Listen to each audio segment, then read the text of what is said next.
आयच्या कॅबिनेटान in principle approval for the implementation of the unified pension scheme UPS in the state of Goa. या स्कीमीत आम्ही खास करून the employees who have the adequate services will get the assured pension at least 50% of the last 12 months average salary as a pension. Minimum pension is ₹10,000 per month will be given to those who have at least 10-year services.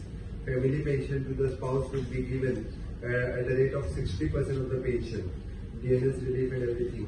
Government of India तो circular 1 एप्रिलच्या येतलो. त्याच्या पयलीं same येयल्या उपरांत आमी government of Goa बी तांच्या खातीर इम्प्लिमेंट करता. गव्हर्मेंट सर्वंटांच्या खातीर म्हणजे जी unified pension scheme government of India घेतलेलो डिसिजन आनी गव्हर्मेंट ऑफ गोवा हो इम्प्लिमेंट करता. आयच्या कॅबिनेटान तो पास केलो.